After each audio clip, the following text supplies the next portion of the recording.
And I said, we've got 75, go ahead, put them on your stack, and we'll put them out. And so she's got them all.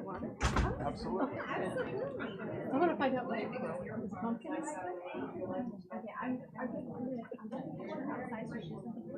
No, there is some kind of squash or something. Thank you. Yes. I figured it was for the kids. I think that's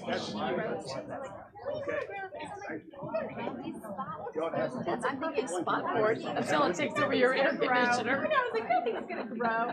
I look over there like, whoa! Sean's like, I have to have a kid lift it up so I can mow. I saw him probably, I don't know when you put him in, but probably a month ago, and I thought, oh, look at your hostas grow, because I was back in my backyard.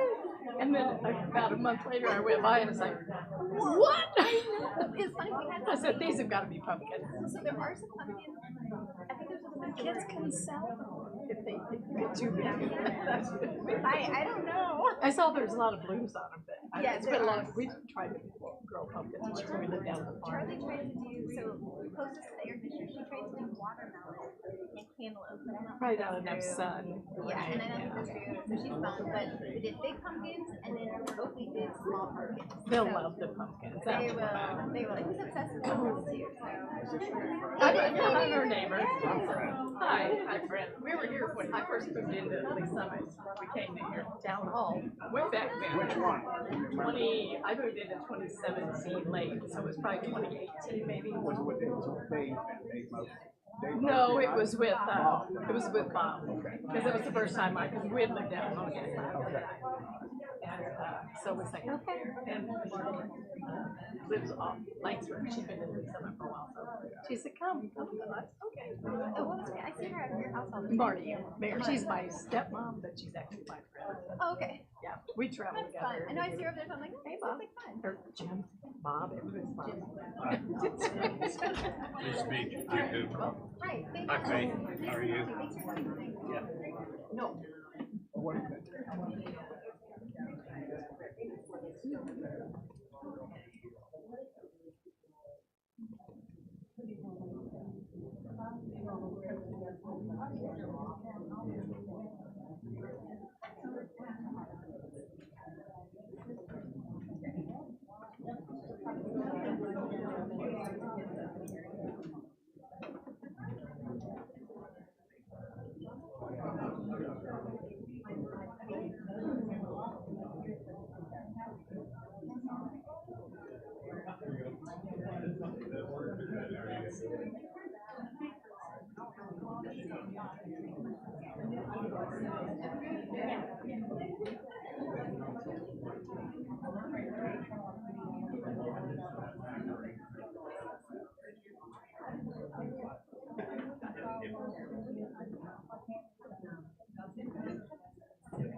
It's not stable. The bottom is small.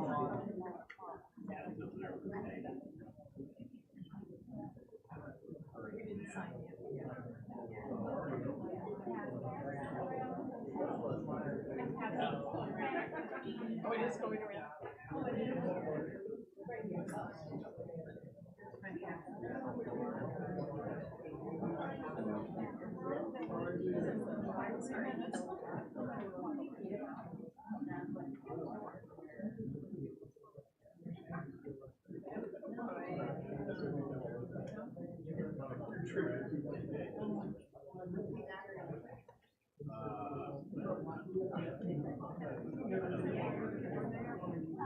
All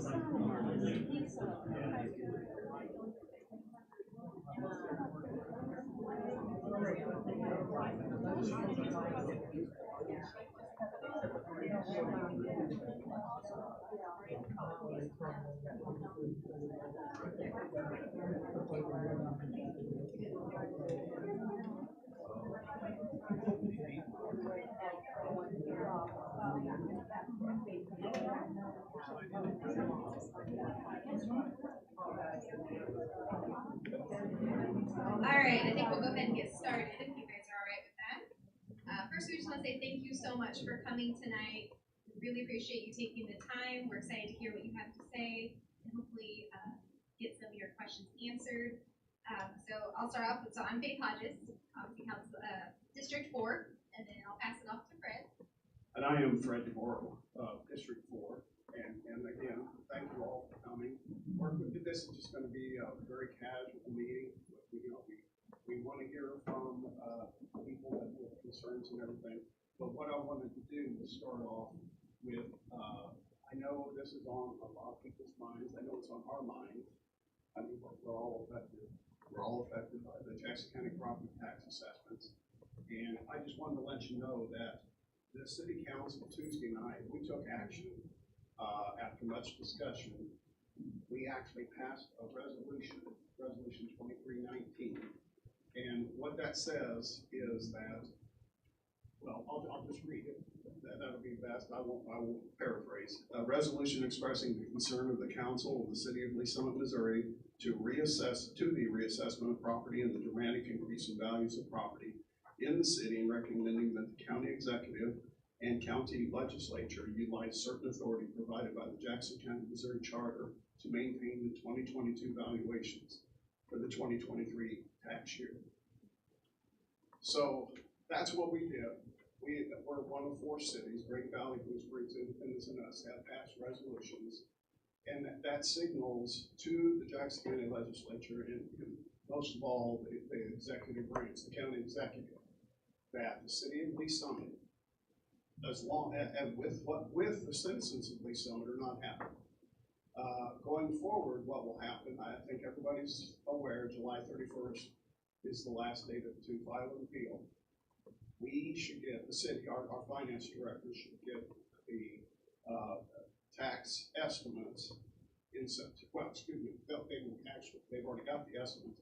They will get the numbers in September. So sometime late September, early October, the city council, we will have a presentation, and that's when, almost certainly, I don't think it can go any other way, we're going to roll back our levy. Our levy will roll back. I don't know how much. I don't even want to speculate because we don't know. We don't know what they're going to do, what Jackson County has to do, and we have to trust their numbers. So that's an added benefit there. But then when we roll back our levy, of course, that will be for next year. In addition, R7 will roll their levy back. In Jackson County, will have to roll their levy back. And what we are bound by the Hancock Amendment. We cannot, our revenues can only increase by 5%. So if it's a windfall, and accountants don't use the word windfall, but if it's windfall, all we can do is 5%. We can take what we got last year plus 5%. So it will roll back. One more thing I want to say. I think that's about it. But if anybody has any questions, we'll get those out of the way first on the tax assessment. If anybody is, yes. Well, this has been going on since 2015.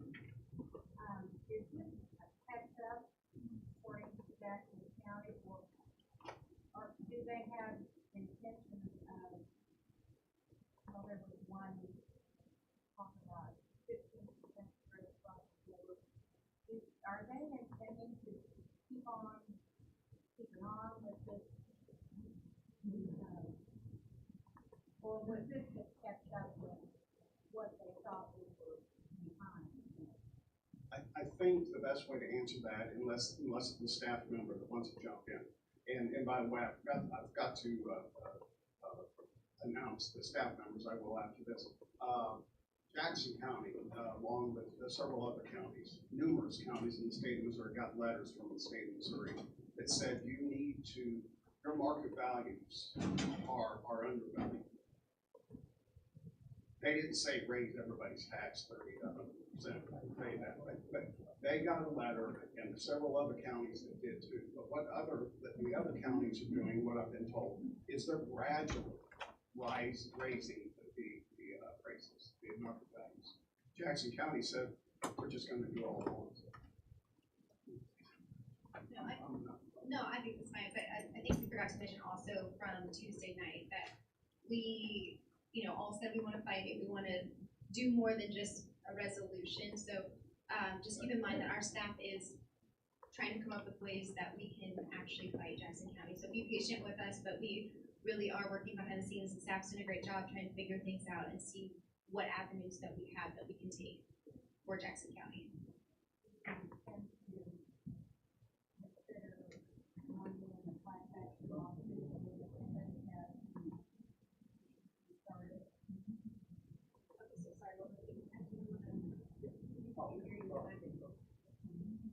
Independent has started a class action lawsuit, and they've been asking other cities to join with them.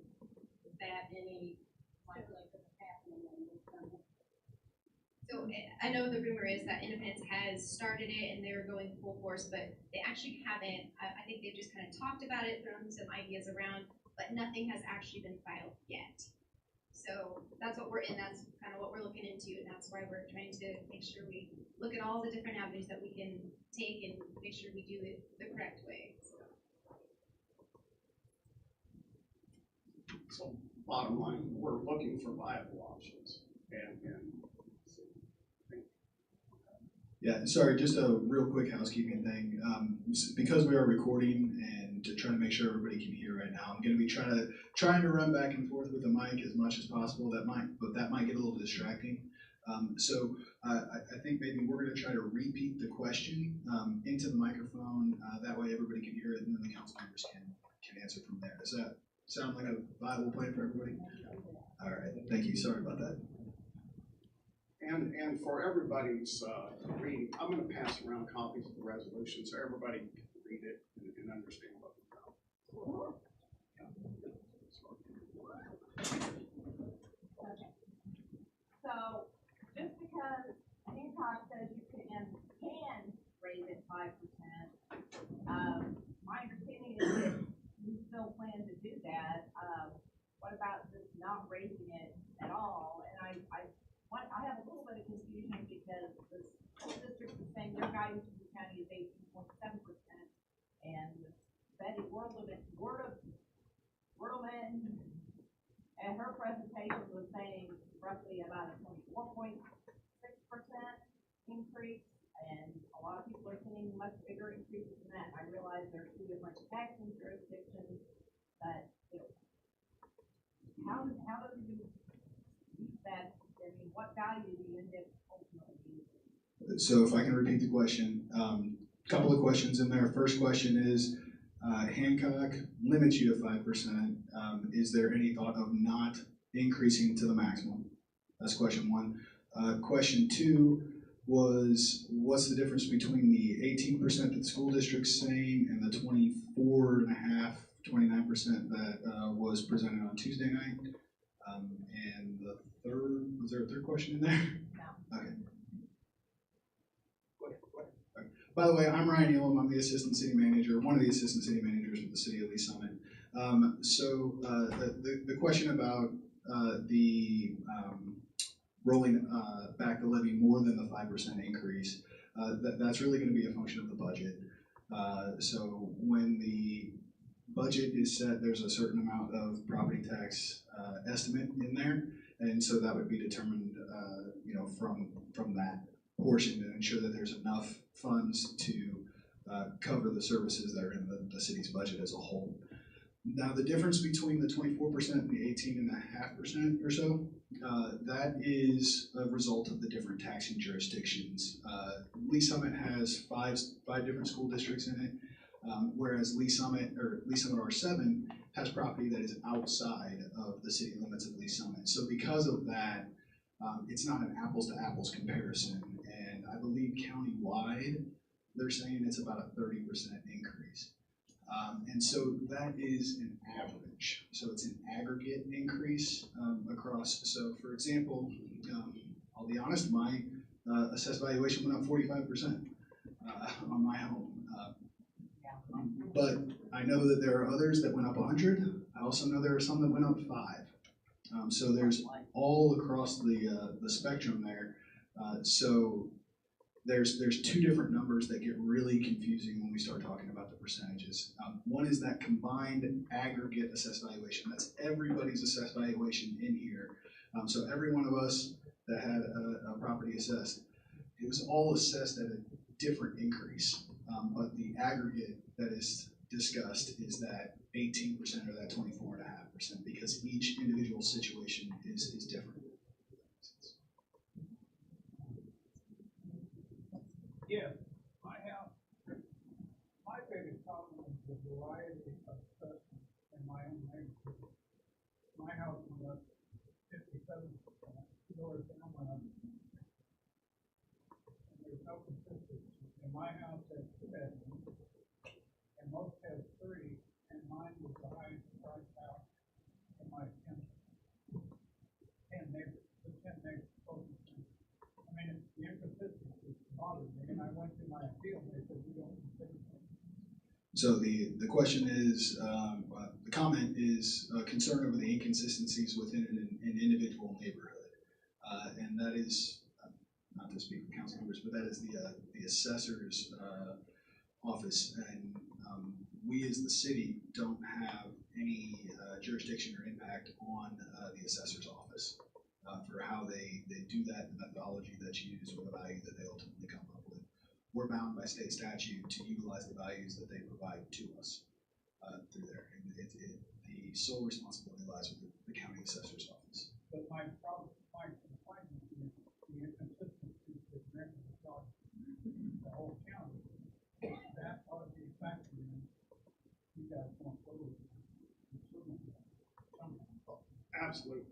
Absolutely. If there, you know, we are looking at viable options. Right now, there is not an option. The Missouri Constitution does not afford an option to do that. The assessor actually works for the state of Missouri, appointed by the county. So there's a lot of layers of government there. There's not a lot of layers, but there's a lot of bureaucracy. I think that's the best way to put it. And like assistant city manager even said, we don't have anything to do with the assessor's office. The only thing we control is the levy. And I've actually got the history of the levy. Our levies have been, our tax liability is lowest of our neighboring cities. Lee Summit is the lowest taxes of the neighboring cities. Hickory Mills actually is the largest, they're over 9%. So, but that doesn't help anybody. I realize that doesn't help anybody. Go ahead. I've also heard that in some states, if you're 65 or older, you don't even have to pay taxes, or you get to pay only half of the taxes. Is that because we're controlled by Jackson County, or in some states? Have you heard of that? Yes, I have. And the question is, the bill that the Missouri legislature passed exempted people 65 and on Social Security to actually have a property tax liability. Jackson County has to, the counties have to ratify that. The governor has passed it. The legislature has not passed it because there's some problems with that bill too. And simply stated, all it says is 65 and Social Security. What about if you're on Social Security at 62? What if you have a private pension? What if you don't draw Social Security? What if your occupation, you didn't pay into Social Security, but you actually do have a pension when you're 65 or older? So there's some problems, and I'm not sure that well, I'll tell you what, we do have somebody in the audience that may be able to answer that. Kim Strickland, District 35, 36, I'm sorry, Kim. I knew I shouldn't have come in late. Hi, I'm Kemp Strickler. I'm state representative here in District 34, which I guess is technically the other side of Todd George. So with regard to that bill, State Bill or Senate Bill 190, yeah, the way it passed, it was signed by the governor. As Fred said, it is not probably the most tightly defined bill.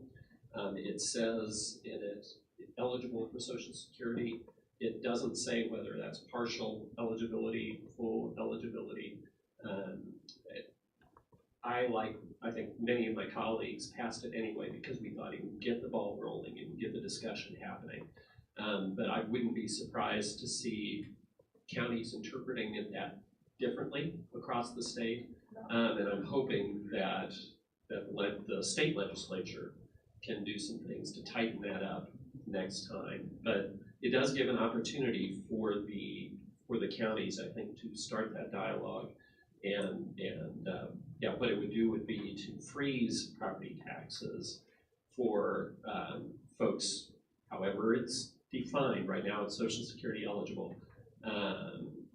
You know, it wouldn't stop them completely, but it would freeze them at the current level. So, now I plan to listen, Fred.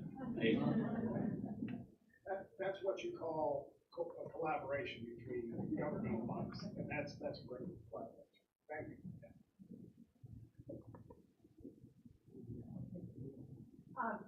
That partially answers my question. I was going to ask, is the city working with our state representatives and our state senator and all of the other communities? Because as I understand it, the county then comes back and says, well, the state tells us we have to do this way and this much, and that's their excuse. But with all of the different entities, the local, the state working together to convince the county to make a change, are you working with them? I think what you're asking is, are we collaborating with our state officials to assure that the bill gets ratified in the legislature and gets enacted, or is not enacted?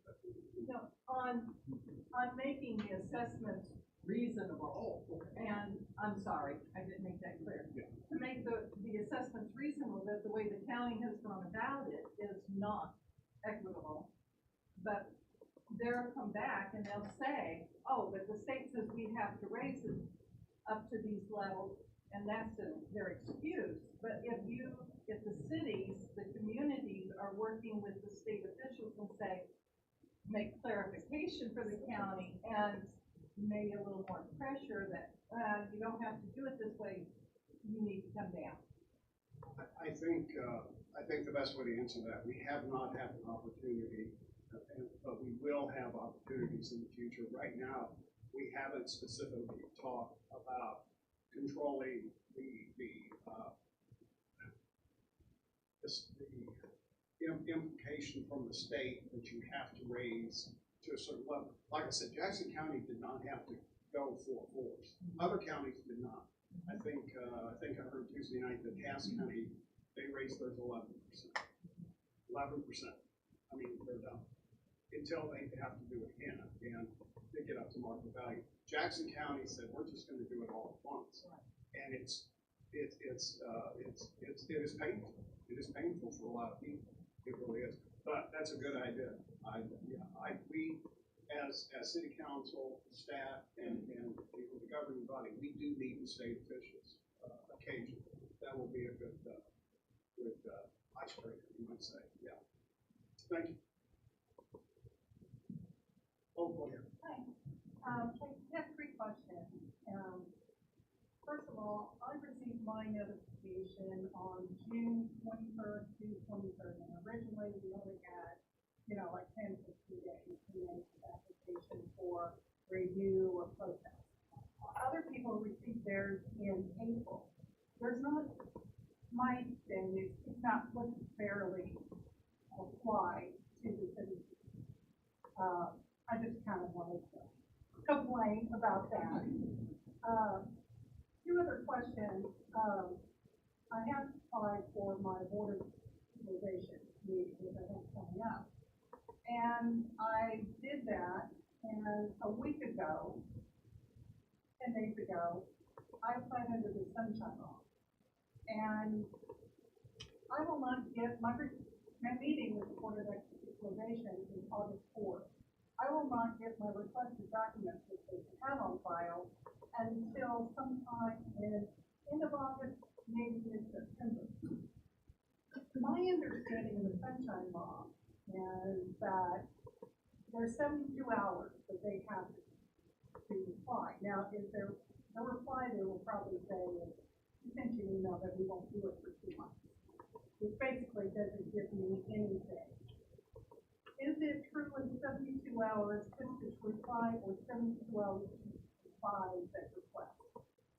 The question is the time lapse between filing a sunshine request and hearing from the entity that you filed with, and it's 72 hours. They have to reply to you within 72 hours that they have received it, and then your letter probably said that we'll let you know if there's any fees associated with it and stuff like that. Yeah, but it is. But they don't have to provide it in 72 hours. Yes. One other thing, there is an online community going on, which I'm sure you all are aware of. And one of the things that's mentioned came in protest. My question is, if that is done, what does it do to the city, to the school district revenue? Is that then put on hold that the city can't get that? Which is not fair to the city of the school. I don't know. The question is, if you file your taxes under protest, do they withhold? Well, of course, you're protesting. Do they hold that money from the taxing jurisdictions? I don't know the answer to that.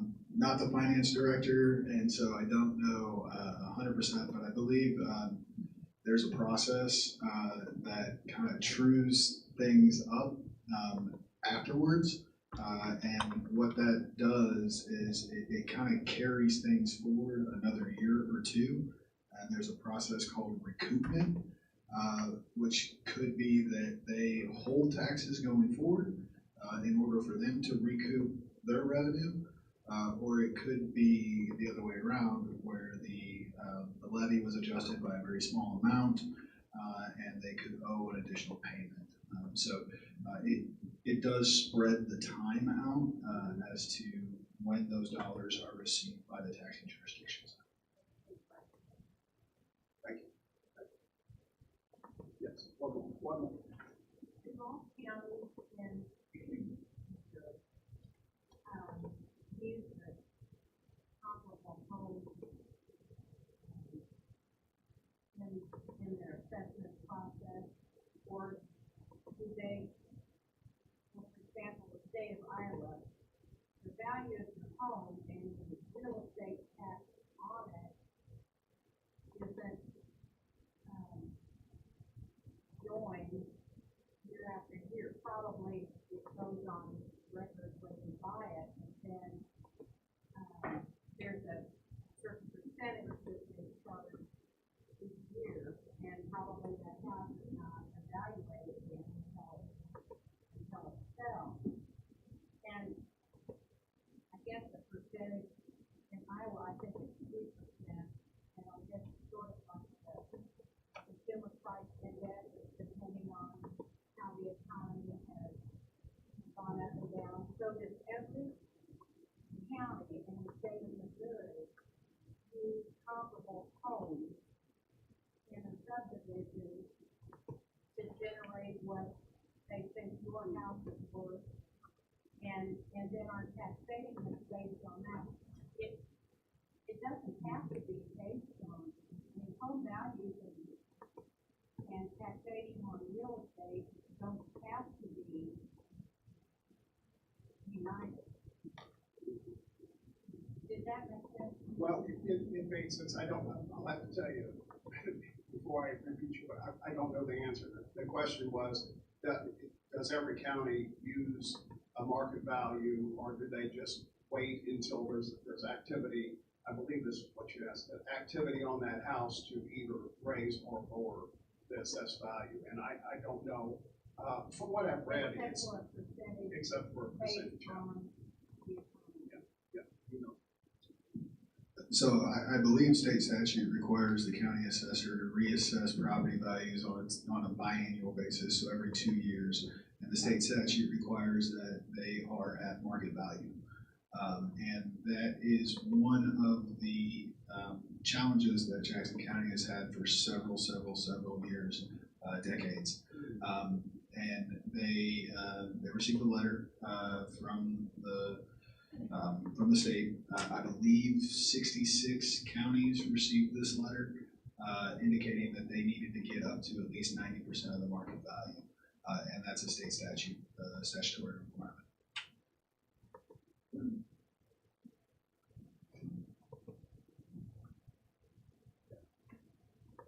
I'm going to take one more because we really want to talk about city business. Okay, go ahead.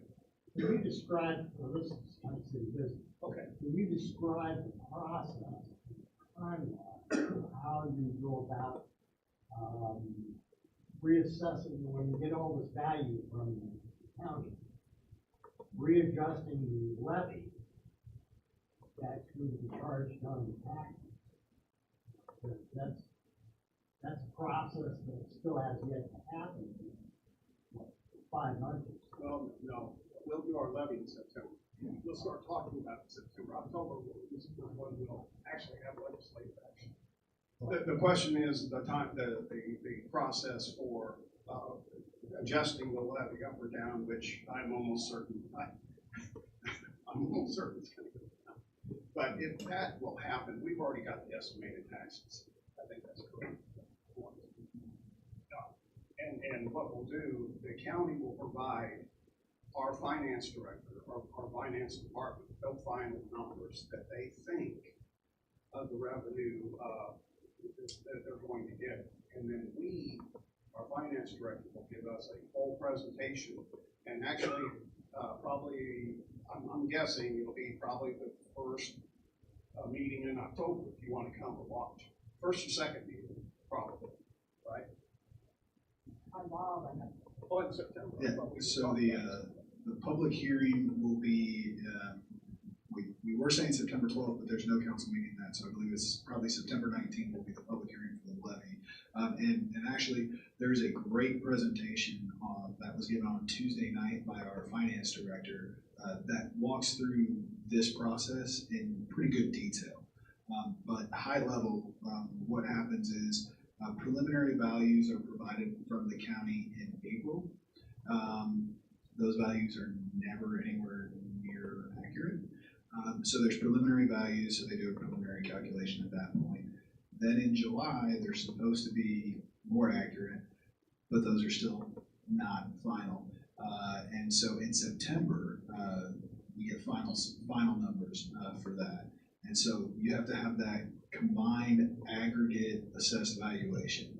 And that's the number that you have to have in order to be able to set that levy.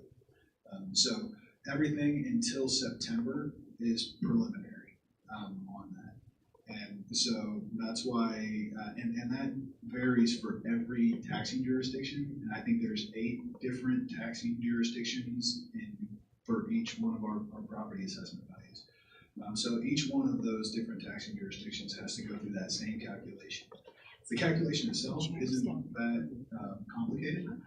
It's just you have to rely on the data that you get, and that won't be until September. And then at that point, that calculation's done. There's notification in the newspapers for the public hearing, and then a public hearing is held, and that's where the discussion occurs. Not where the limit on the Hancock Amendment apply at that point, and the assessment that would probably go down as a result of that increase. The levy will go down. Yeah, we don't mess with assessments. Just I just wanted to share my good news about my I went from 297,000 up to 205. So it does work, keep the faith. 297 to 205. I got so, About the taxes or about the city? Okay. one is, when you take the attention out of them, I think that we expect our tax levy to roll back in 2022, correct? Do I expect it to be? You said that when we first started talking tonight, that the city council is, Well, our resolution says that, yes. is that resolution gonna go through? It's passed. We passed the resolution. Now, a resolution, in Lake's terms, it's not a legislative action. I don't want to say there is not any power behind it, because when you do a resolution like this, you're showing the displeasure to the taxing agency, which is Jackson County. Now, whether they pay attention to that or not, but there's been 4 cities that have done it now, and that's never happened before. Basically, it's just a letter. Yeah. Nothing else. Well, strongly worded, yes, yes. You talked about how the school district can only raise the tax base 5%, correct?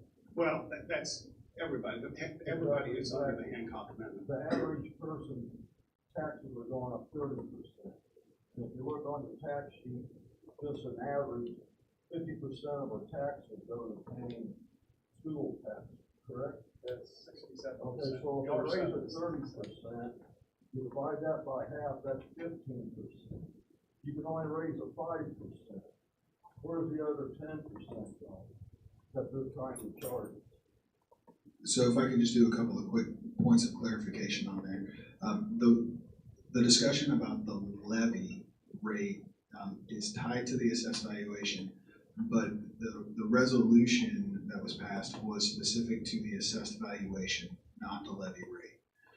The current levy rate for somebody in Lee Summit School District, the total levy rate is like 8.05 and some change through there.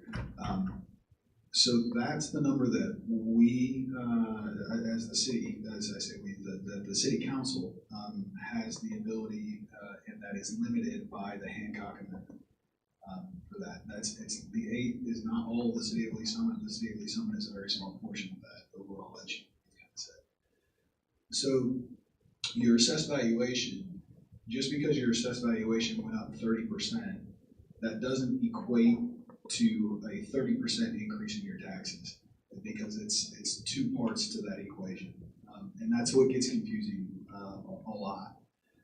And the more that the assessed valuation increases, the lower that levy rate goes. So if the assessed valuation on the aggregate went up 50%, then that levy rate that is multiplied by there is going to go down further, because the total can only go up by 5%. So it's a lot of numbers that get really confusing to try to follow.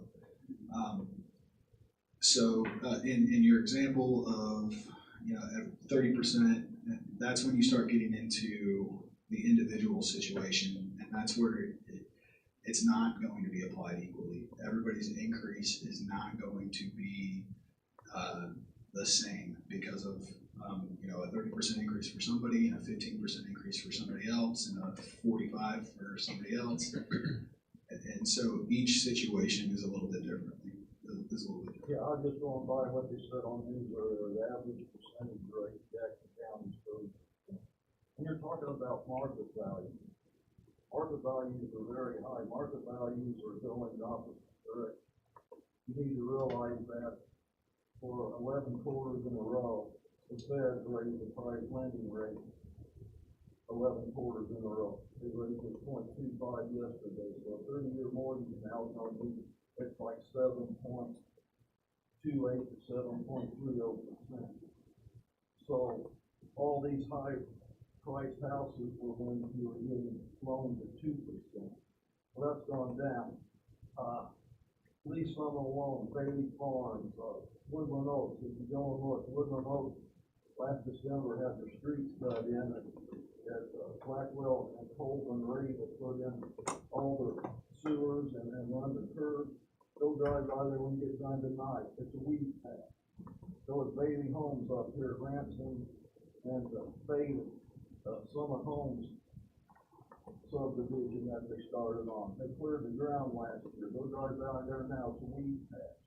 The market value is going down, or these developers wouldn't be shutting down the developments that they've had going on.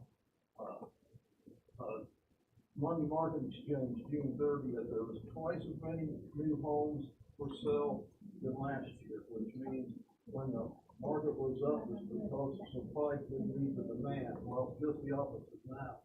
The demand can't meet the supply. That meant that June 30th, there were 22% less new home sales in the country. There was 26% existing home sales less in the country. Just today, they said on the money market exchange, it's dropped another 2.4%.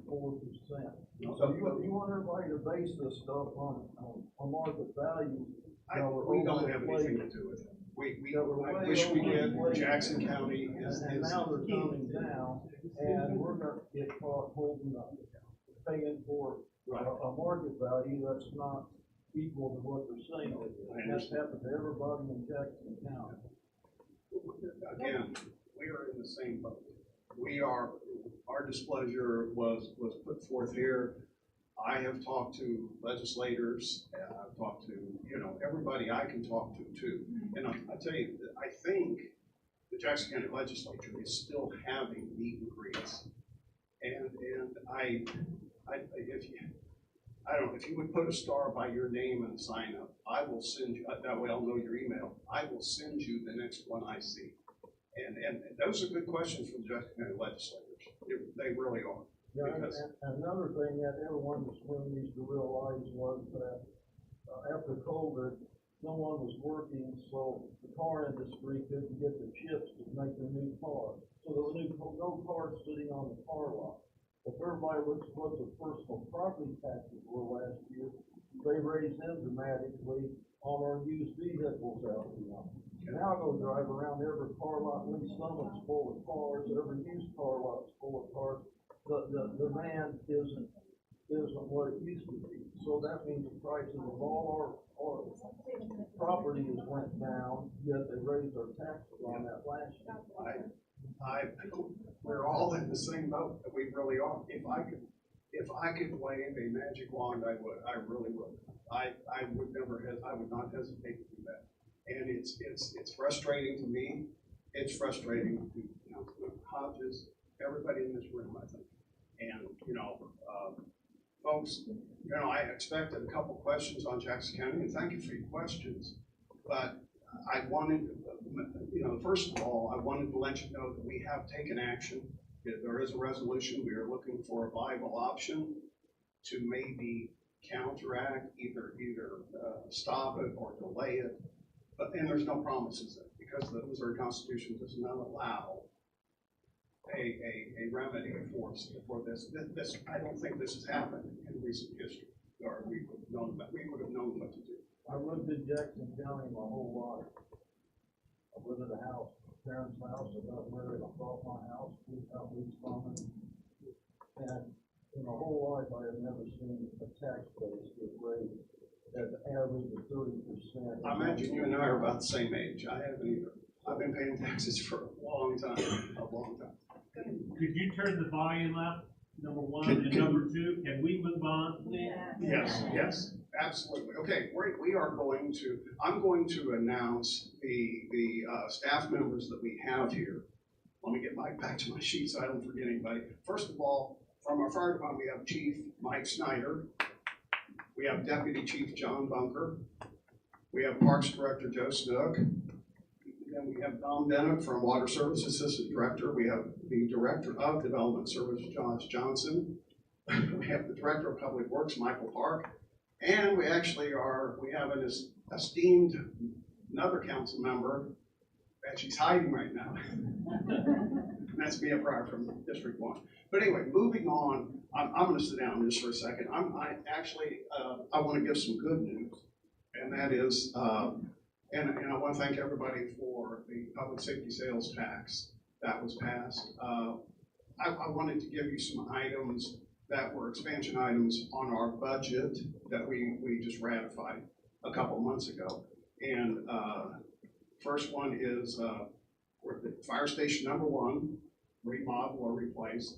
That's the oldest, I think it's the oldest municipal building in Lee Summit right now. That's used. So that's on there. The phase 2 police and courts renovation. We are going to, let's see, we're going to use Station 5, that our new Station 5 is at Regatta Drive in 150. When the fire department vacates Station 5, that will be a police substation. And then a joint operations facility is going to be built. You know where police headquarters, it will be behind police headquarters, and that will be it'll be a weather-hardened lower level, standard upper level emergency operations center, network infrastructure. It will co-locate the fire and police emergency communications. And of course, we already own the property, so all we have to do is build the building. And again, this is all part of the public safety sales tax. We're going to do building prep for reuse of the former water operations building at Douglas and Chipman. That building has sat vacant. Well, I mean, it's been used for COVID testing and things like that, but we're going to find use for it. And then moving on, transportation items are the Shearer Parkway, Sampson Road to 291, Longview Boulevard, Todd George Parkway. You'll see in our district, of course, passes into District 3, but Todd George Parkway to be completely improved. Lakewood Way, Bowling Road to the North City limits. Langsford Road from 291 to the eastern city limits. We're going to have that. There's a section, I think everybody's familiar with Summit Mill. It kind of goes down to a bumpy, it's like a race car track. That is part of it. Well, 291 to the eastern city limits, that will all be improved. And then the sidewalk gap program, we put $2.5 million more in the sidewalk gap program. The sidewalk gaps are where you don't have a sidewalk. You have sidewalks closed, but you don't have a sidewalk that is easy access to a park or a business or something, and people have to walk in the street. And that's, I hate to see that. I hate to see that. So we put $2.5 million more in the sidewalk gap program, and then of course facility reinvestment. But those are some good things, and we have the citizens of Lee Summit to thank for passing those public safety sales tax, and then the bond. This is actually the bond. I said public safety sales tax. This is the bond. Any questions on that? I went through it pretty fast. Yes. Will there be a sidewalk on the Langsford outside of Almost certainly. We've got the public works director, and I think the question is, will there be sidewalk? Yeah. So the question is, will there be sidewalk on Langsford Road east of Blackwell, essentially, right? The project does include sidewalks on Langsford Road. It really is to bring that section of Langsford Road east of Blackwell up to our standards, which is with curbs and sidewalks and lighting. So that's the scope of the project east of Blackwell. To the west of Blackwell, it's some access management, some turn lanes at intersections like Moline and Brentwood. So I think that covers it.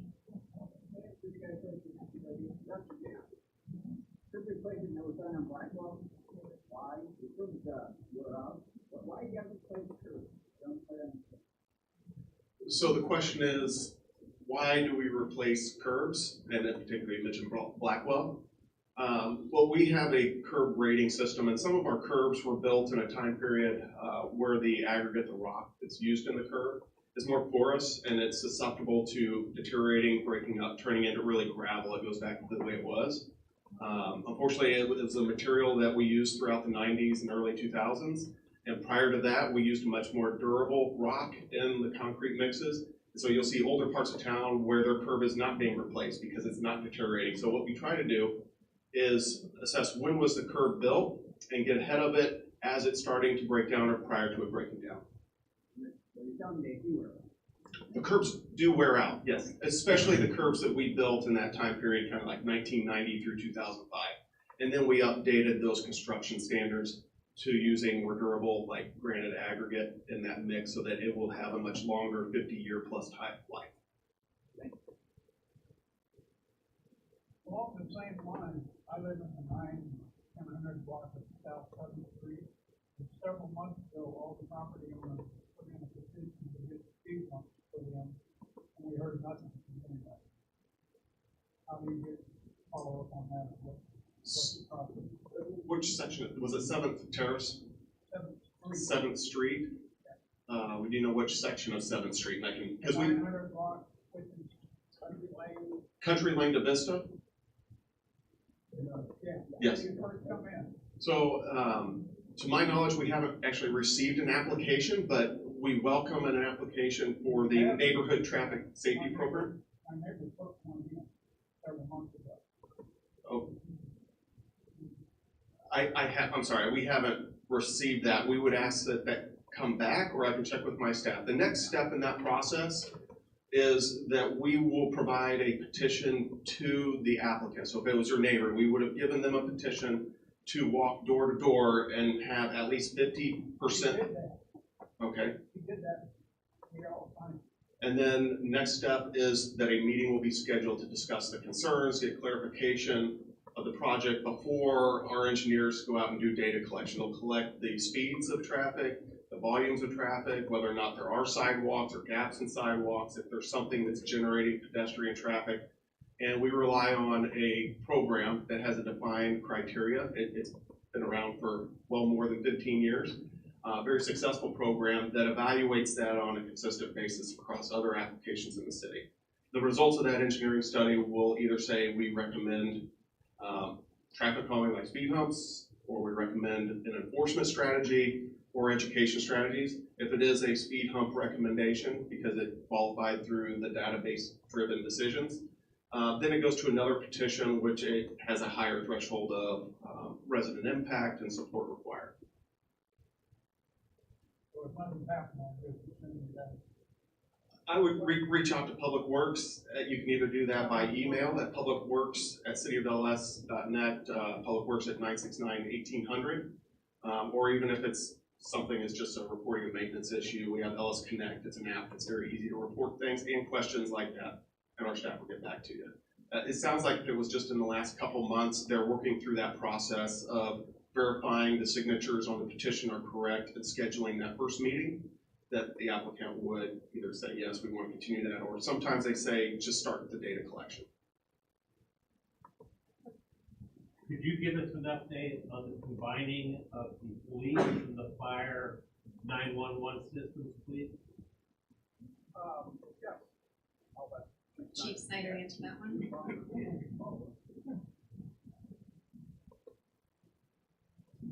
Good evening again. My name is Mike Snyder. In regards to police and fire communications centers co-locating, so in 2019, the city did a study to look at how can we enhance our communication system for emergency services. For everybody's awareness today, the police department operates their dispatch center out of police headquarters, and then the fire department operates our dispatch center out of our fire station number 1. We also dispatch for 5 other agencies regionally from the fire service side, so we truly are a regional communication center. During that study, they looked at several different phases of what we should do to enhance our emergency communication system for the city. And the first phase of that was a technological consolidation, which I'm proud to say, as of June 21st, we completed that technological consolidation. There's 3 components of that. The one is the 911 system, which those that aren't familiar, our 911 system is managed by the Mid-America Regional Council for all of the partnering counties within MARC. The second component of that is a radio system, which we're also on a regional system that's supported through our own independent Lee Summit system that's tapped in regionally wide through the MARS system. And the third component is a computer-aided dispatch system. The missing component of that was the fire department and the police department were on 2 separate systems. The fire department was able to elect to transition to the current system operated by the police department to complete that technological consolidation. The next recommendation that they made to us was a co-location. That doesn't mean that they'll still be operating as two separate systems, but within one building. And then the third and final component would be a full consolidation, if that's determined to be the path that's the most appropriate at that time. So in referencing the co-location, as Councilmember DeMoro spoke to, we have the joint operations facility that was passed in the 2023 no tax increase bond issue. We are in the preliminary phases of that discussion of scoping out that project. We intend to start doing an RFQ for professional services here within the next couple months. And then we'll go through the design phases through the next 18 months and then hopefully start construction shortly thereafter. And construction timeframe, I have to assume, will be much greater than a year at that point. So if I'm making a guesstimate, I'm going to say sometime 2026, we should see those facilities come together. And they will be actually combined, They will be co-located in the same building. but not combined. But they are not combined at that point. Will they be able to talk to each other? Very much so. They can talk to each other today, and I can tell you they communicate via radio and telephone constantly. So I don't know that communication change will be there because they do it today from position to position. So it's no different. They'll just be in the same building. The efficiencies we're going to get is we're going to be operating one facility versus two doing the same function.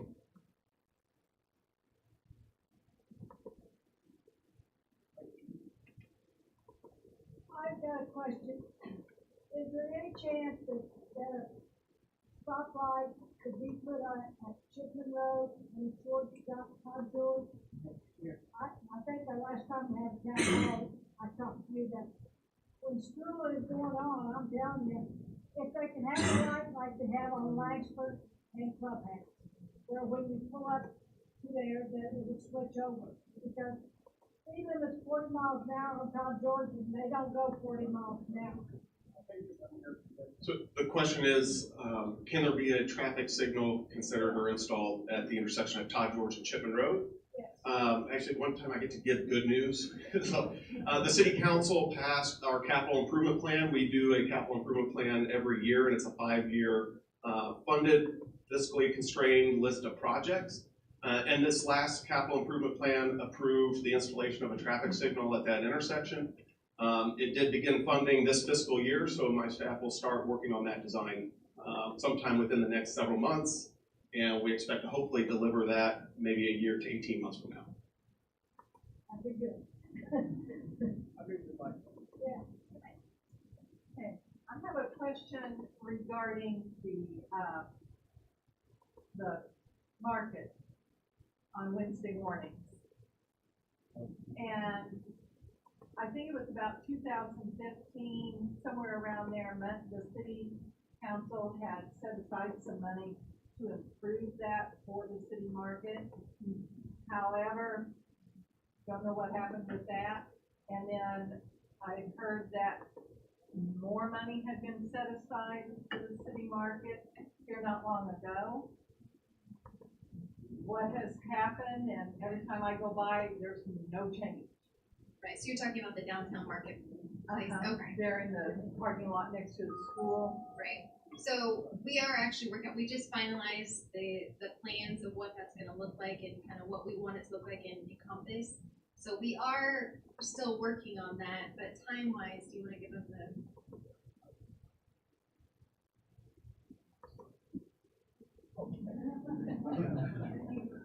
So the Downtown Market Plaza project is a project that I'm personally spending a lot of time on right now. It's gone through several different iterations over the years. I think the idea for an improved farmers market in downtown Lee Summit has been around for a better part of a decade. Through there, it's gone through 3 or 4 different iterations. But where we're at right now is that actually tomorrow, there will be a submittal of a preliminary development plan, and that preliminary development plan starts kind of the real construction drawing and approval via city council to move forward with the project. Simultaneously, there are several other projects that really kind of encompass the whole Downtown Market Plaza. It's probably about 7 different projects that we're putting together in order to make the whole area the best that it can be. So long story short is it's been a long time in the making. There will be a lot of updates coming out on that project over the next couple of months. Like I said, tomorrow will be the preliminary development plan submittal. It will have a defined schedule for when public hearings will be. And I should know it off the top of my head, but I don't know exactly what the schedule for the public hearing is. I believe it is in October. I'm looking at our Director of Development Services over there. But even before that, there will be some discussions with City Council. There'll be brand new renderings. There will be a kind of a really good looking feel of the entire area. Really excited about that. And we're currently hoping to start some of the civil construction, so the utilities and the demolition and the grading this fall. So there will be tangible progress being made this fall. Timeline for that will be roughly, hopefully a little bit more than a year. So looking to be open in 2025. Know the location? The question was on the location. Yes, so the location of the farmers market will be directly across from City Hall. The city has purchased the majority of that block, except for the AT&T building and the, we call it the Dr. Zach Chiropractor building. The rest of that block is owned by the city, and that'll be the location of the farmers market. And parking will be? So parking for the farmers market for that particular phase will be in the garage, in the existing parking garage, as well as the current location of the farmers market. That parking lot will stay. So with this first phase being the market plaza, which is going to be the farmers market, and some really fabulous outdoor space, there is no additional parking being required for that. There are several private components that will come after the public components, and those will be required to have additional parking for that. Yes, yes. So how much of all of this is going to be funded by the taxpayers versus private developers that will come back and ask for incentives? Well, we got the money that left over that we have not spent, and then downtown Main Street, we saw that the CID has contributed $4 million. So it is a public-private partnership between the downtown CID, the city of Lee Summit, and Lane 4 Property Group is the private developer for the private components, and they're also assisting with the public components. The final budget is still being worked on and worked through that, and there's several different funding sources for this, including planned capital improvement projects for 3rd Street. There's a state application in through the Missouri Development Finance Board that is a state partnership. There was some ARPA funds, the American Recovery Plan Act. A portion of those funds are going towards this community asset as well. So the funding bucket is numerous. There's several different partners in this, and of the overall total project, the public components are a smaller portion than when you start including the private buildings that are going to be associated with it. So overview of the plan that's been public right now. There's plans for a hotel in downtown, boutique hotel, as well as a new restaurant facility on the corner, and potentially some multifamily on the back side of that. All of those components are funded 100% by the private side uses. Other funding for the project is the sale of that property that we own to those private users as well. So there's kind of we bought the property for a certain dollar amount. We're going to improve it, sell it, and use that to pay for the improvements that we've already put in place. You're saying that all these other entities that are going to go in the space are homes being taken over? No. So on the property right now, it's property that is Green Street, 2nd Street, Johnson Street, and 3rd Street. So if you think of that block that's directly across the street from City Hall, the project will all fit within those four corners over there. So, yeah. And just for, full disclosure, the April 2013, what was left over from that bond was, that was a general obligation bond, is $2,898,000. So that is almost $3 million going to the project. Okay, are there any street engineers here this evening? We got the top one, yes. Okay, good. He's here. He's here. When this plan was put together, Blue Parkway was thought of here and there and everywhere. There is no end or beginning to Blue Parkway. When I was leaving the quick trip and car wash on, I guess it was Blue Parkway, I found a street sign and it says, left turn is Blue Parkway, right turn is Second Street. And poor Second Street only begins at Independence. We had to carry Langsford out another block just for the heck of it, right? Can we put our city back together or put it together in a decent, compartmented street to street? I mean, we're sitting on Blue Parkway, but it's over there, which doesn't belong. Can you explain? Can you fix it? I can't explain it, and this is one time I'll blame the predecessors, because it drives me nuts that we change our street names across town all the time. It does. Unfortunately, it is a very arduous and difficult process to change a street name. There's a lot of impacted property owners, businesses. I wish I had an answer for you, and I know that the comments were made in jest, but also in all seriousness.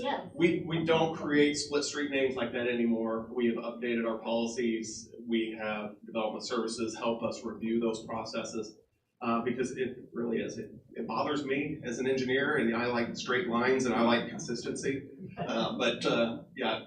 Blue Parkway changes from what is considered the outer road, from 7 Highway east becomes Blue Parkway.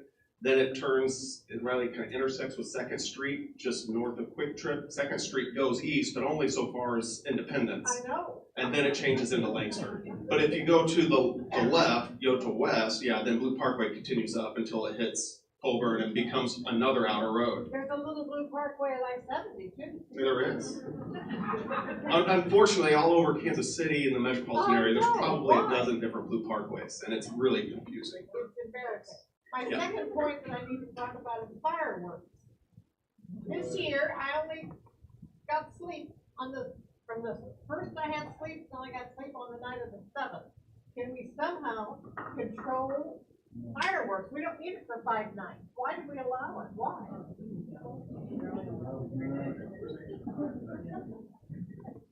It's horrible. All right, I'm not going to let Deputy Chief Bunker hide. The rest of us have had to talk. Thank you, John Bunker. So a lot of that is a policy type question. What I can tell you is what we responded on over that holiday time frame. So what we look at, we'll map our calls for service. July 4th day obviously moves every year, so we tie it to that weekend before or after. We ran 92 calls for service. In comparison to the year before, we ran 88. So for us, it was a typical 4th of July. But you weren't on my street. I couldn't sleep for 5 nights. No, I was on my own street. Oh, I don't know, I think ours was going to. It's not good though. No, so I will say this, I've been doing this job now for 28 years, and so, that's where my point was going, exactly. It's changed over the years, and I'll be honest, we've kind of hit that sweet spot. I'll be the first one to say, if we outlaw them completely, the men and women on law enforcement, their hands would be tied. So, I will say that I think we've got it in a pretty good spot right now. I don't know if that's a popular answer, but I'm giving you my 28 years of experience of running the calls each season. Yes, sir. What about the compromise?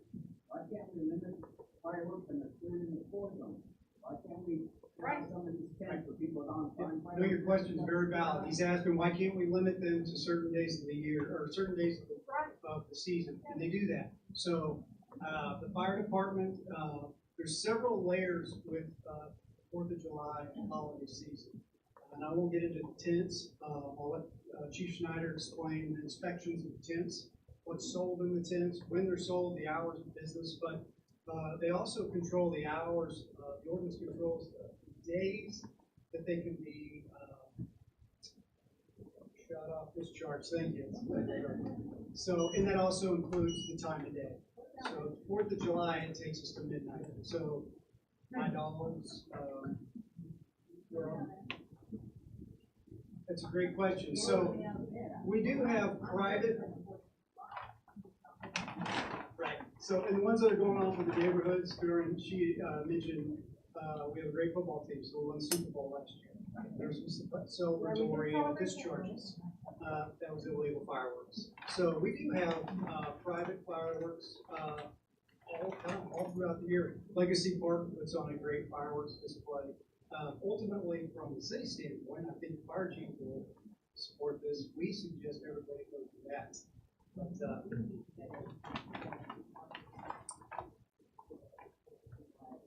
we have a good turnout. Joe, she said the parking, we need more.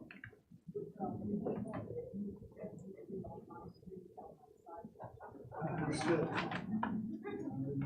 Understood. Any more fireworks questions?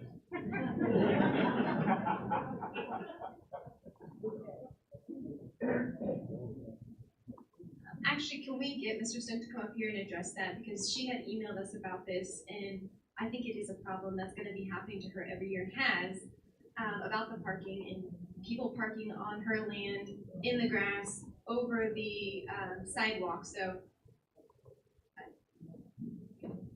Good question. We had the largest Legacy Blast attendance in history, about 25,000 people. There were a lot there.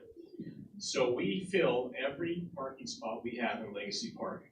Once those parking spots are full, we have to close the gate because we have nowhere else to put the people. At that point, where they go is going to have to be with the assistance of the police department.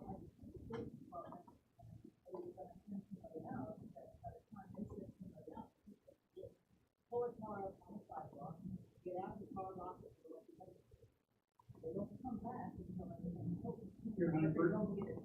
Right. You're correct. We didn't issue any tickets. I will tell you this. So we planned that event with the Parks Department months in advance. It takes a lot of police officers to pull that off, inside the park and outside the park. We think about your exit strategy as much as we think about getting into the park and being safe in the park. So with the manpower at their posts, we aren't accounting for the overflow as well. And when they show up, they park, they get out, just like you said, and they go into the park. So here was our option here was our option that night. We pulled officers that were already assigned a post that were going to be moving the traffic out once the event is done and providing that security piece inside to deal with the cars that parked illegally, or we keep them on post. So the commander of that made a decision that night, keep them on post, and we got everybody out. So you're right, we didn't write a single ticket that night. I think your exit strategy for getting people out there is absolutely excellent.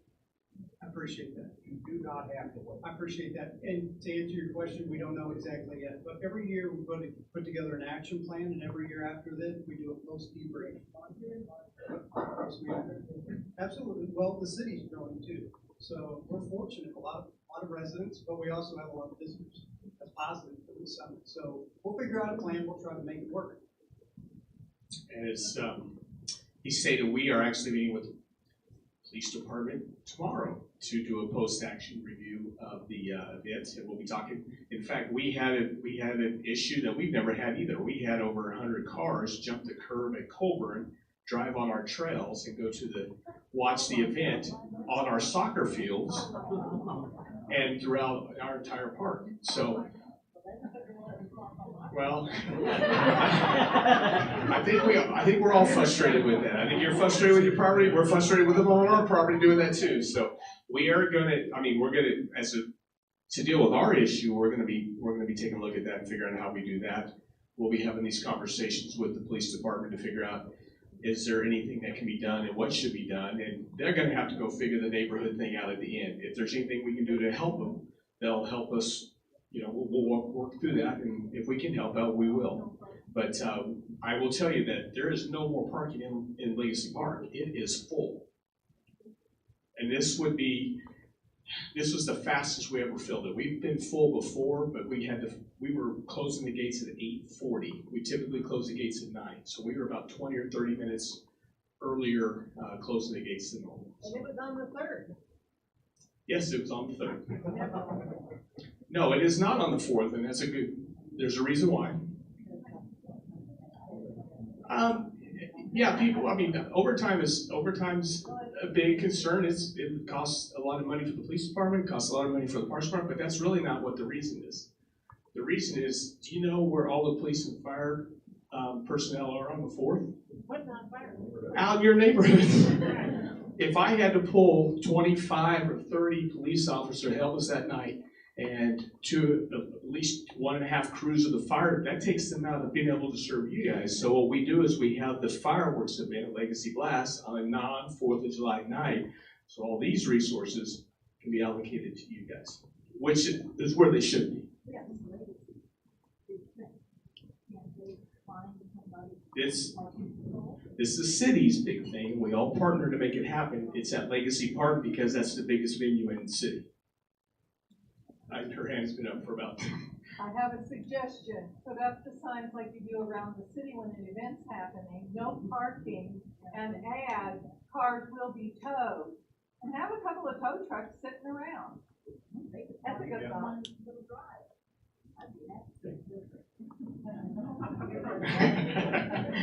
I'm gonna open up a tow business before next year. I think I might make my whole year's worth of revenue in one night. Got this gentleman here. Yes, we utilize volunteers for Legacy Blast. If you'd like to volunteer, you can reach out, lsparks.net. There's a whole volunteer thing. We'll be happy to take additional volunteers. I'm gonna change the subject. Okay, is it non-parks? Because I'm gonna go back to the bag if it's a non-park question. Have a comment for the parks and then a question for you guys. I want to say you guys did a great job on Pleasantly in redoing that park. It's absolutely beautiful, so thank you very much for your work on that. Well, thank you very much. We appreciate that. Glad that you're out there using it. Our next park is Lower Banner Park, which is actually in this district, and we will be starting on that in the next couple of months. I'm gonna follow up just for a second with Ms. Williams here, and I just wanted to let you know that they are meeting tomorrow, but we will actually have some discussions probably later, because I have some ideas. I actually had some ideas a few years ago that didn't catch on, but I just want to let everybody know we are aware of it, and it doesn't matter if it's 1 or 500 people that their property is damaged or used. It's serious to us, and it was a record Legacy Blast, which, in one way we're very popular, but the popularity brings problems. And there are, I think you told me there were 2 no parking signs installed, right? They're far apart. Okay. But it is.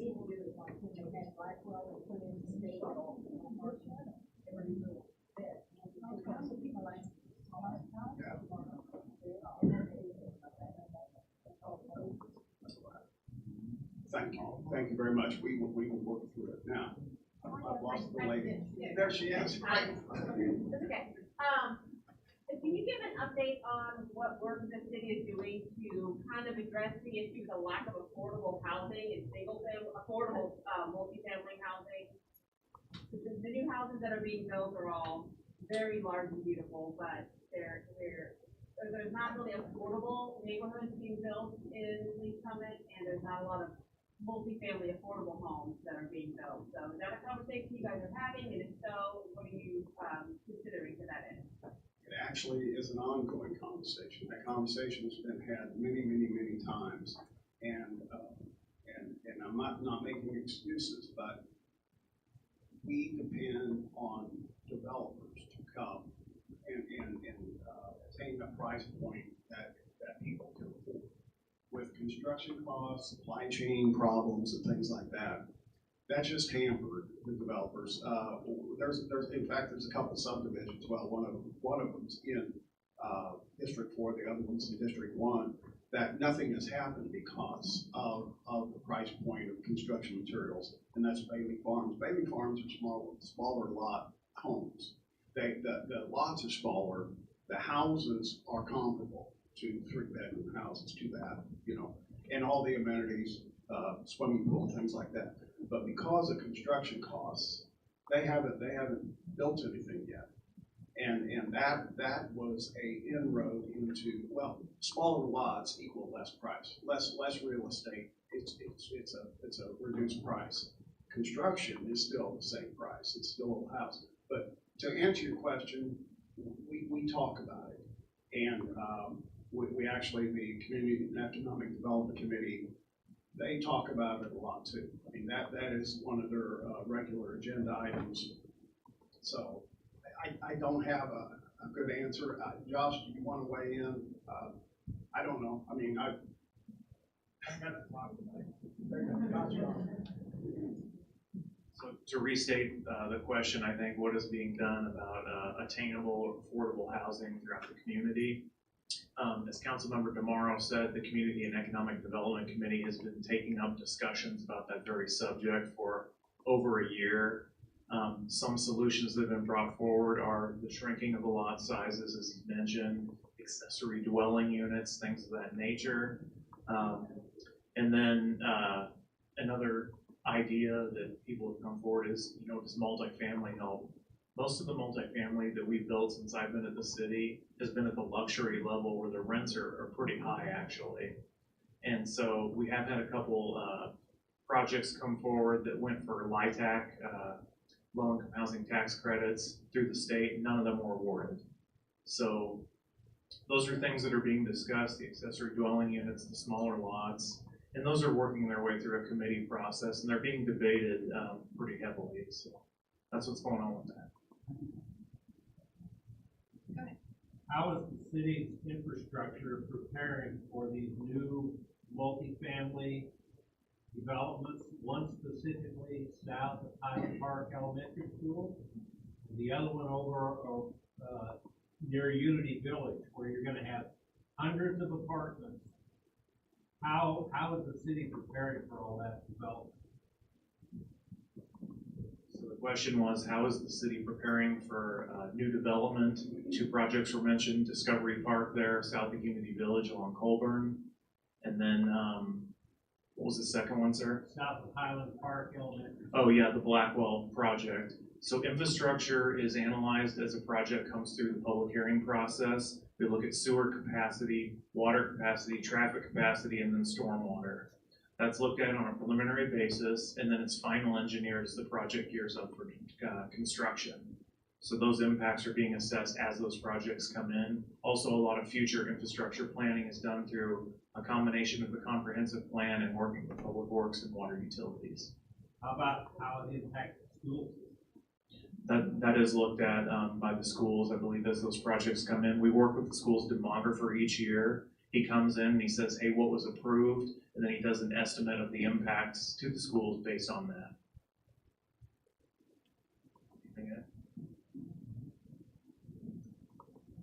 I'd like to thank everybody for having this. Thank you. You're welcome. Yes, sir. Yes. Question: I have a house on my block that is dilapidating, falling into disrepair.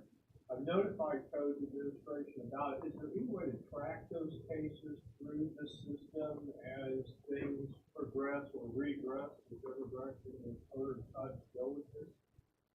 Did you report it on LS Connect, or did you call No, I made a phone call to Development Services? Yeah. So we don't have an online system to track the progress of those neighborhood services cases.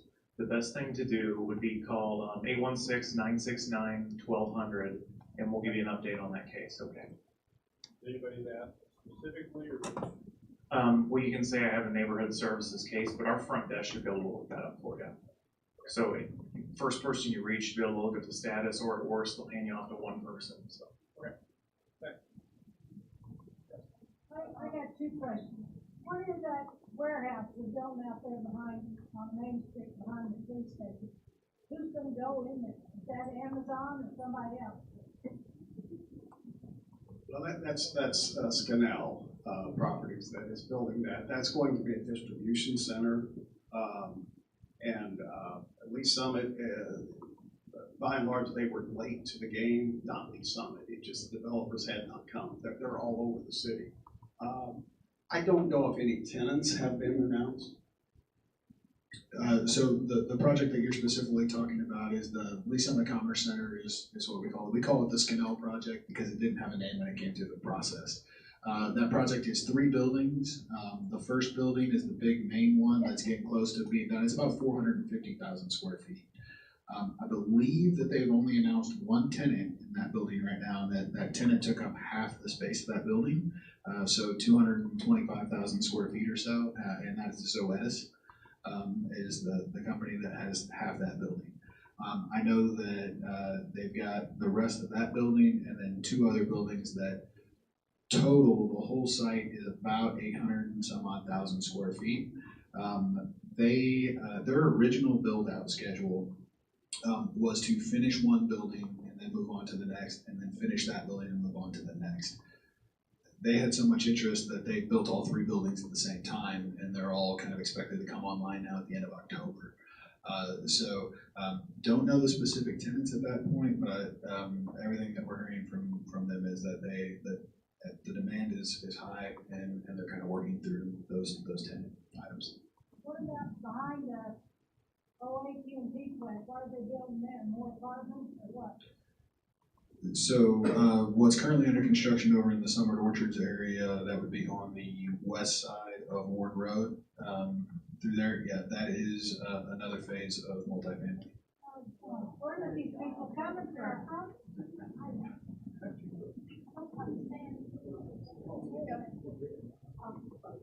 When are you going to begin that construction of the highway at 1591 that interstate there by Christmas?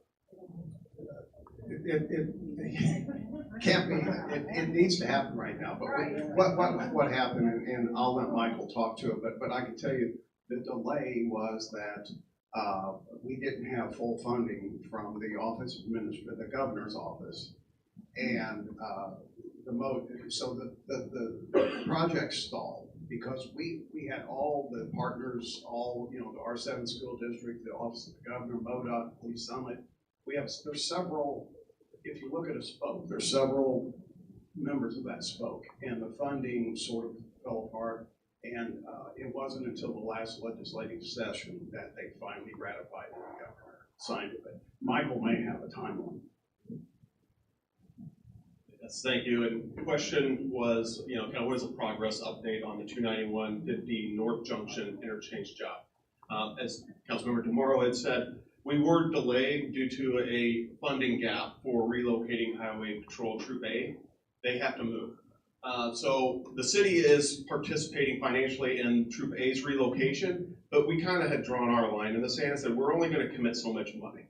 The rest was being afforded by Office of Administration and the state budget. They had underestimated how much it was going to cost for them. There's a huge inflationary cost of construction. We've heard other examples to that. And so they had to go back through the state appropriation process and get their budget amended, and their request was granted at least sufficiently enough to relocate Troop A. They're going to work on additional funding to build a new firing range, so they're going to have to make accommodations for a temporary period without a firing range. But the good news is they became whole, and they will begin working on relocating that. They're going to move up next to MoDOT, the Department of Natural Resources, just off of Colburn Road near 291, where it joins right into I-470. And so the rest of the project, really there's 2 projects. There's a relocation, and Office of Administration is handling that. We're just kind of the bank cutting money for our part. And then the interchange is the other project, and they really have to go together hand in hand. The interchange job is under design. It's been in design for over a year. We were expecting, if everything had gone according to schedule, it would have been breaking ground now. There was another issue with design. It has to do with the State Historic Preservation Office. They declared that Highway Patrol building is historic. So we have to go through a process. We have to go through a very long red tape process of photographing the building and doing the historic preservation elements because it's going to be demolished. There is no preservation. But that also happened, and so we're still not through with that process. But the design is so far along that we're now getting ready to make our right-of-way plan submittals. That's when we acquire the easements and the property for the project to then proceed into final design. And we believe it was roughly a year delay, so hopefully this time next year we are breaking ground on that project and moving forward. So there is a lot of information. The original price to get that? So the funding gap, the question was, didn't Governor Parsons veto that funding request? He did veto part of that funding request. There was roughly, yes, there was roughly a $6.8 million funding gap for relocating Troop A. He said, I'm not giving any more than $4 million in additional funds to this project. That $2.8 million, that's the cost of the firing range. And so Troop A is saying, we're going to move. It's a gift that the city's participating financially the way they are to make this project happen. And so they realize that they're going to move their building and they will find future dollars to build the firing range, and we'll work with them to make accommodations otherwise. But we're going to get another crazy circle like the one. No, the design is available on the city's website. There's public meetings. It is a more traditional diamond interchange, just added lanes of capacity. The reason that interchange is so constrained is because the outer road is so close to the highway ramps. And with those signals so close in proximity, there's not enough area to stack. And so we have to move that outer road. It will actually, Loop Parkway will move kind of to the north of where Highway Patrol building currently sits. And yes, to our street name issue, thank you. Blue Parkway. Blue Parkway. But the section, it'll line up with 7th on the other side, and we will rename that piece of 7th to Blue Parkway, and it will. And 7th Street will then come in as a T intersection. If you're familiar where the hop photography used to be, that's where the outer road will kind of wind back down, and you'll have a new T intersection. 7th Street will be more of a local road, just serving the business and residential area. Quick Trip is actually a partner, but Councilmember DeMoro mentioned all the partners in this project. You got LSR 7, you have the City of Lee Summit, you have MoDOT, Office of Administration. Quick Trip is one of those partners. They came to the city several years ago with interest to remove their building, construct their newest generation model. And when we move that piece of Blue Parkway and replace the 7th, so it's all one name all the way through, that they will then be able to take that area where that roadway used to be, build their new building, and then deconstruct the old building. Thank you. Good question. I do want, we have one staff member that has not received a question, and that's Tom Bennett, the Assistant Director of Water Services. But if he would, if you can remember what you presented Tuesday night about the water quality studies, it was a citizen citizen participation study on the water quality of Lee Summit. And I think it would be interesting to everybody to hear how good our water is. Thank you. Good evening. So what Councilmember DeMoro was talking about was our customer satisfaction survey, actually, that we just completed early in this spring. So did any of you get that survey in the mail? No? Okay. Oh, there's one in the back with doing that. So we mailed out several thousand. We got 400 back. And so we actually had a third-party vendor actually that facilitates that for us. that are actually known for surveying municipalities and being able to do that out of Kansas. And they historically worked with the water sector and being able to do that. And so we actually got the survey results back, presented it actually to council this week. With that, we ranked 84%, which we were continued to climb up with our customer satisfaction and actually lead along with Water One in the region, which is our friends over on the Kansas side, with our satisfaction ratings that we do have with being able to do that. A lot of that comes to as well with our water quality report that was, which he also referred to, that we released on July 1st. Which again, number one priority that we heard back from the citizens, and that is a priority for the utility, is safety and reliability of drinking water and doing that. And so we continue to place a strong emphasis on putting money back into the infrastructure, but also delivering quality services to you all as well. So drink water from the tap. Did anybody else have any questions? Good. So what's the status of the potential stormwater tax? I know, Tuesday night, Mayor Barrett said that it's not going on the November ballot, so, there was a CIP tax 10 years ago, or that was renewed by the voters in 2017. The idea was that was going to address stormwater. So are we looking at another tax increase? So the question was about a stormwater utility tax, actually a stormwater utility fee, not a tax. It's a tax. There's differences, and also in reference to the 2017 CIP sales tax that the voters approved. They're two very different things.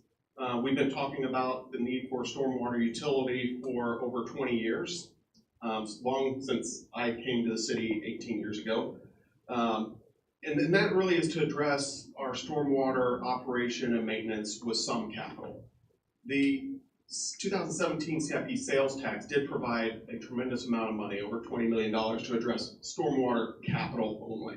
But none of that money is to be spent on maintenance or operations and repairs and those sort of activities that come with our stormwater system that really serves the entire community. Some people feel it more than others when that infrastructure is lacking maintenance, where you see a sinkhole or you see flooding, you see ditches that fill in. There's a lot of examples. And so we had worked over the course of the last 12 to 18 months with a consultant at preparing a stormwater utility presentation with various considerations of a property tax, a sales tax, or a utility rate, much like how water utilities has a rate as opposed to a tax. They arrived and City Council came to, I think, a concurrence that the best approach is not a tax, not a property tax, not a sales tax, but a utility rate. A rate structure was created. But in discussion with City Council, as we went through a couple of work sessions, as we also worked through a stormwater advisory committee of your peers and fellow citizens and stakeholders in the community, we realized it is a very difficult concept to understand. It's really hard. You don't see it all the time. It's underground, and it doesn't directly impact everybody in the community. So there is going to be an excessive amount of public education that needs to come along with a stormwater utility before we would put it on the ballot. Initially, we had hoped possibly November this coming. It's too soon. And there's still some questions we haven't answered yet either. As we had our second work session with City Council and presented the stormwater utility and the issues of how do we collect this fee? Do we collect it through Jackson County? Do we collect it through water utilities? Do we collect it through another mechanism? These are important questions that need to be answered before we go to the voters. And so we need to spend more time, and we have talked with the mayor, we talked with our consultant, we talked with the city council members, and we believe the right thing to do is to slow down a little, begin to answer all of those questions more thoroughly, prepare some of the public education materials so we can visibly see what those look like, whether they're videos or pamphlets, and test those through the Stormwater Advisory Committee, and test them a little bit more thoroughly, come back with a work session in the spring with the City Council, and then target another date later in 2024 for the city to review and consider whether or not this is the right way to fund our aging and deteriorating stormwater infrastructure. Because right now we don't have a budget for that operation and maintenance. Very good question, because it's been on the mind of a lot of people for many, many years. I paid more for sewer, for my water sewer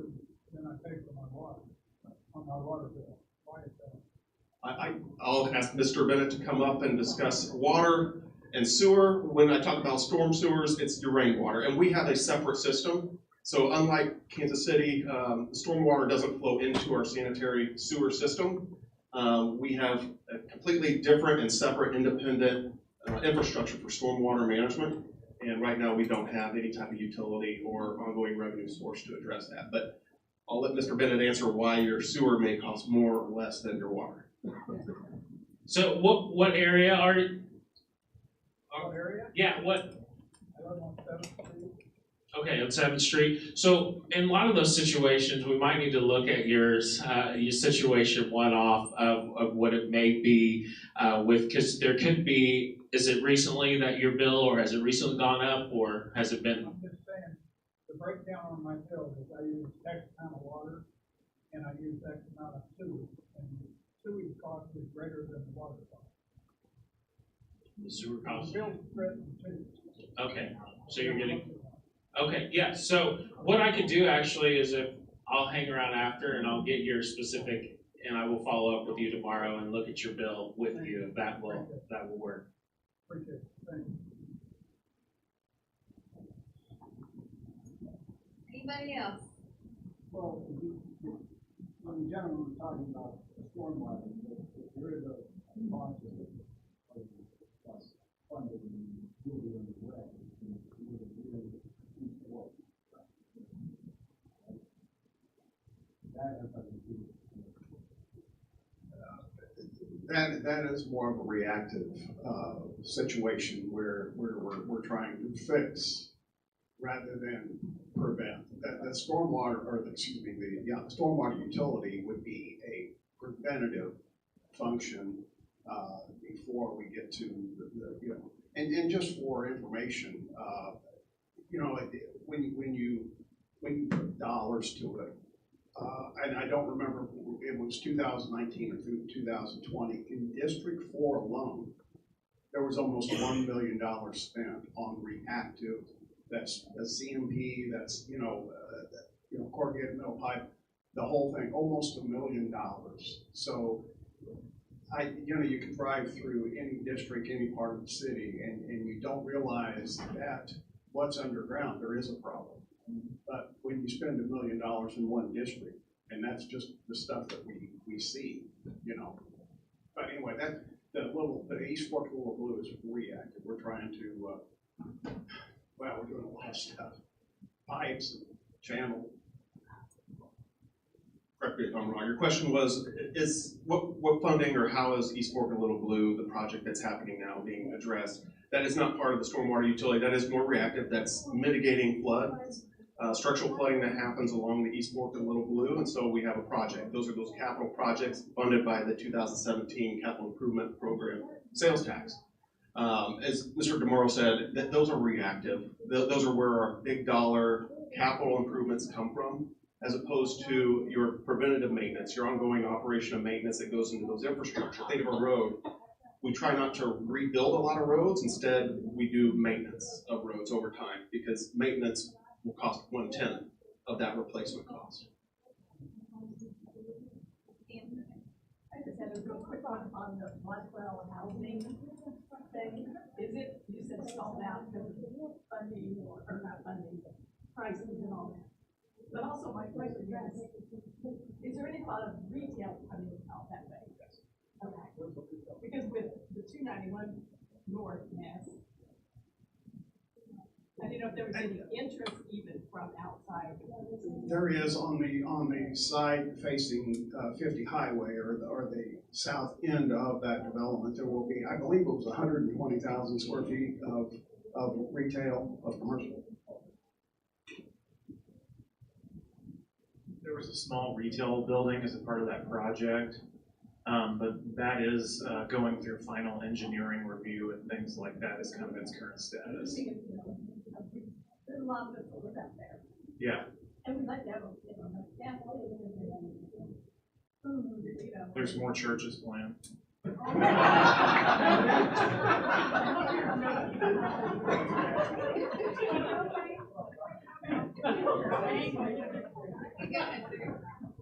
How many paid employees are in the city?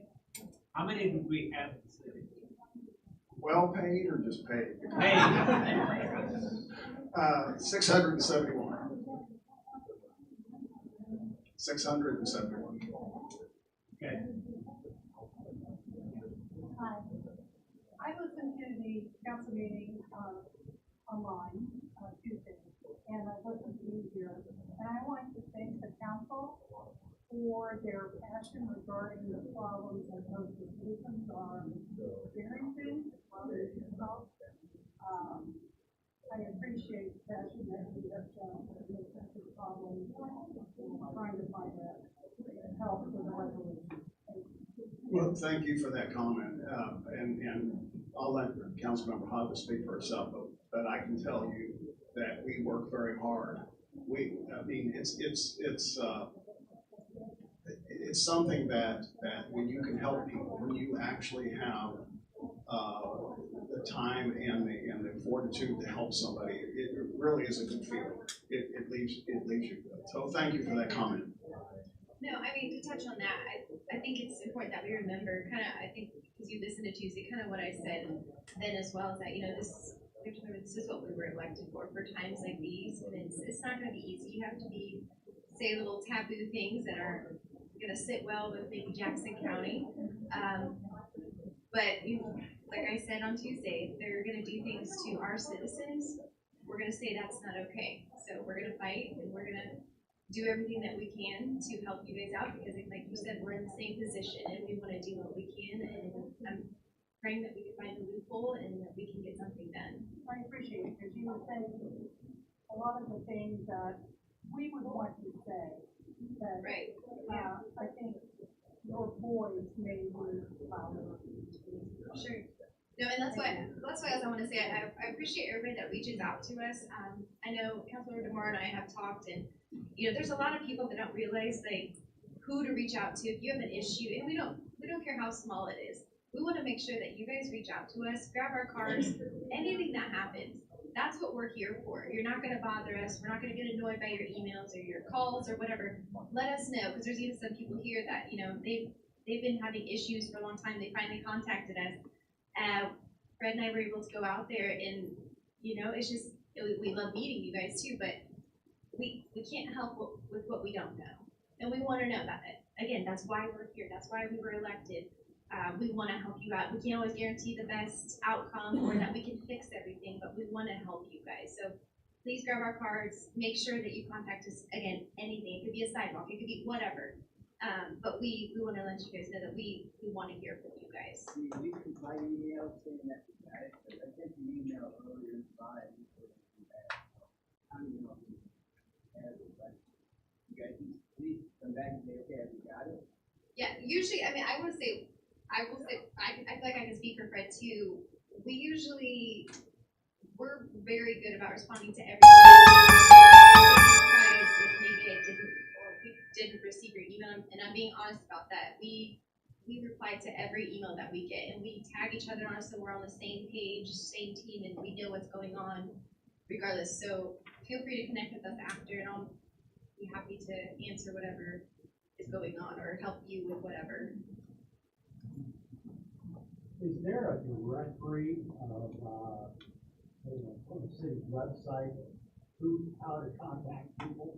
Because I look on your website, and it's hard to find contacts for various issues. There's a magnet over there on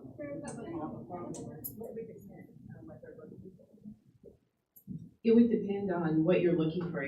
There's contact information for all of our council members on the website. I can find that. Okay. But as far as services in the city, are you trying to contact somebody in the city? Okay. So every yeah, so at the bottom of our website for like water, in the footer, there's in the footer of every one of those pages, there's a phone number that you can call. Police, they would have their number at the bottom. Development services would have their number at the bottom, right in the footer of every one of our pages. No email. So some are and some aren't, but what we've done with a lot of our email addresses, you don't see them there because that's how we get hacked. So we have found that there's folks that will go out there and they will scrape your website and pull those emails out, and then they'll try and we'll get some cyber attacks. So our IT department has recommended that we don't put our actual emails on the website. If you want to know those, email us, we'll get you whatever. Yeah, or call the 969-1010 number and they'll answer and direct you to whoever you need. You can also, on the department, there's a contact us form on there. And I know for water utilities, if you fill out that contact us form on our website, it will go to our customer service email inbox, and we check that every day. Every department has. Yeah, we have that same thing, go to contact us, it sends an email, so you don't have to call. And I also referred to earlier the LS Connect app. It's really handy because then you can track where your inquiry is going. Because it's out there, everybody can see it, council members can see it, they can follow up. So, and on that app, you can pick if it's a water issue, if it's a development issue, or a public works issue, it just routes it straight into our customer service system.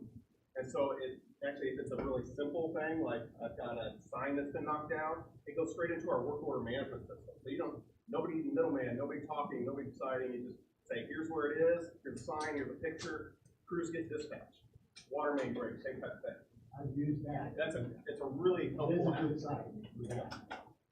And if you want a council member or the council members of the district to be involved, we usually get that when you do it on the city website, routed through, we get email too sometimes. So, two for the price of one, I guess, but yeah. Anybody else? Where are we with the Leeds Summit High School? When is that supposed to be done? No, that's I know they're R7. behind. That's R7 school district. School board meeting going on right now. Is it? I know it's supposed to be done already. I know it's over. So this time of year is a lot of coordination between our building inspections group and the school district. Seems like every year there's a lot going on right now as they are pushing to be open for school. So they will be, I believe, substantially complete is how I would say that for the beginning of the school year. They won't be completely done, but they are working towards that.